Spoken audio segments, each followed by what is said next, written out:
let's do a little bubble watch, GP. Oh, I think we've, again, March is here. We've officially hit like heavy bubble watch season. Got losers and winners. Let's go negative first. You want to read off the results, or you want me to? Oh, baby, I like you to handle bubble watch. Okay. I'll stroll through it here. I would say these were the notable bubble situations over the weekend. And then I'll read them all. You tell me where you want to take it. Mm-hmm. Arkansas loses 72-53 at South Carolina. Let's stop right there for a second. Okay, you want to stop right there? Okay, let's stop right there. Because what the hell happened in South Carolina? In the name of Devin Downey, what went down on Saturday?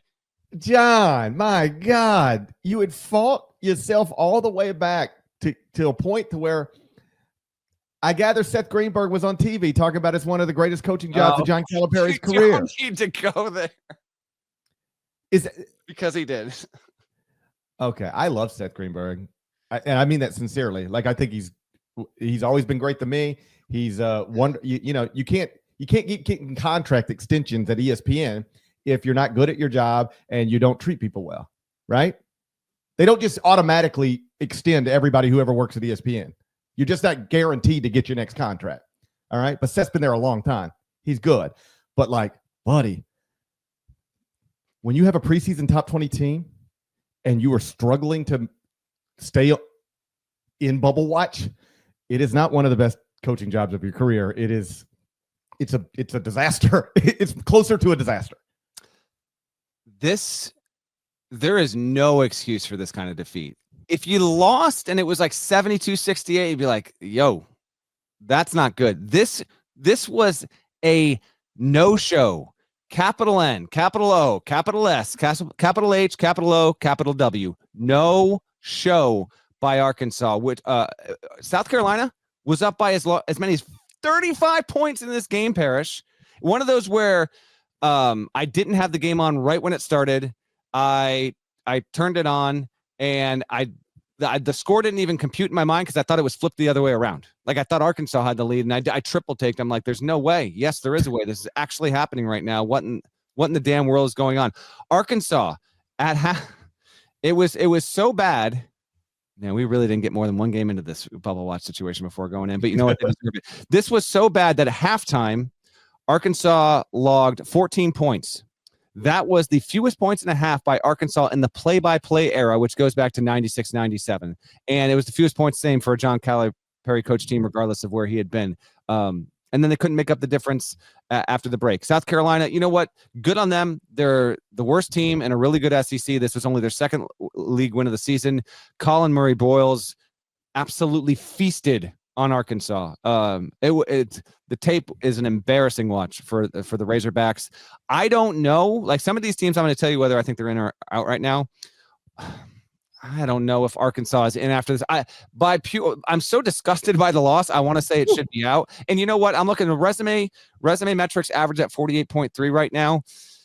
This team's got to be out of the field. They're 6-12 in quad 1 and quad 2. They can't be in the field right now. I cannot be convinced that they are actually in after a loss of this magnitude. Now, they can get back in and play their way back in. They've got Vandy on the road on Tuesday. You win that, okay, now we might be talking home against Mississippi State. So they still have room, but this was so glaring and so embarrassing that I think on principle you just knock them out of the projected field in the year.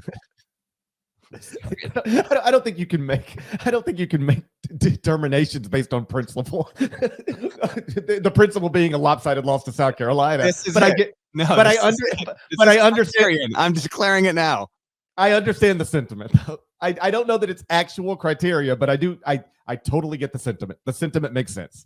All right, the rest of the losers. Oklahoma lost at home 87-84 to Ole Miss. Texas lost at home to Georgia. Now, Georgia's a winner. We'll get to them in a second, but Texas loses 83-67. Nebraska. Minnesota walked into Pinnacle Bank on Saturday, and Nebraska lost. George Mason was barely a bubble team, but it lost to Duquesne, so it's at-large hopes are officially kapoof for the Patriots, and now the A-10, in order to be a two-bid league, it's going to need like VCU to continue, not win the A-10 title game, and then a Mason or someone else to win the auto bid. And then West Virginia did not win on the road against BYU, bubble team. It took a loss there. So where you want to go with any of those results, what stands out to you the most? I think the biggest one is Georgia over Texas. only because it doesn't feel like Texas is just fighting to get to the NCAA tournament as much as Rodney Terry might be coaching to try to keep his job. And that's like one of those things where through February you hear whispers, and then you get to the point where people start saying it on TV and it starts becoming said on podcast, and then you read a 2-paragraph snippet about Texas' latest loss, and there's something in there about hot seat, and we're sort of here. Do you believe that Rodney Terry is coaching for his job right now? I absolutely believe Rodney Terry's coaching for his job. This was in the Norlander's notes section of the overnight on CBS Sports HQ. It was the first thing I mentioned there, just in checking in, doing some temp checks all around the country. No tournament, and that feels 100%. Making the tournament still feels very likely, and even winning a game still feels like there could be a change there. So, that's a really, really good job. Texas is underperforming. You have someone who could wind up being a top 3 pick on your roster right now, and it's really just going to waste.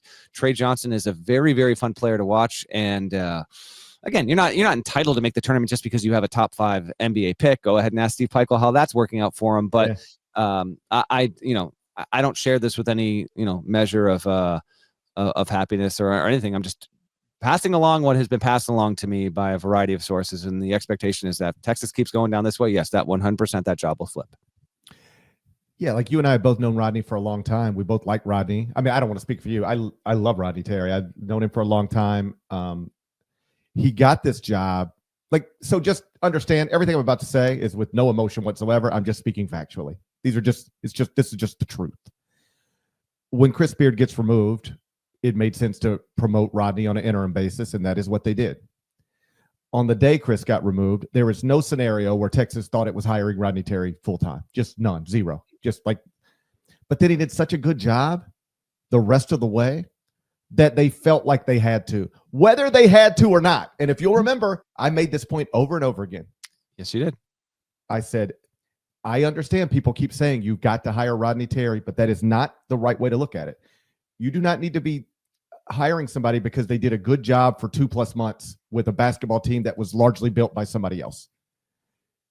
And that might be discounting Rodney's role in building that team a little bit. So if so, I take that back. But like Chris Beard was the head coach, that was a team he had largely created, assembled, developed, and brought into the season. And then, Rodney did a really good job with it. But are you hiring somebody because you feel like they're the right guy for the job for the next 5 years? Or are you hiring somebody because they just had a good 2 months with a team that belonged to somebody else, 3 months ago? And so now here we are. You know what they think? They think we hired somebody who we got caught up in the moment, and somebody had a good season on an interim basis, and we just said we've got to promote. And now they're looking already very quickly to maybe undo it. And there's a lesson in there for every other athletic director who goes through something similar.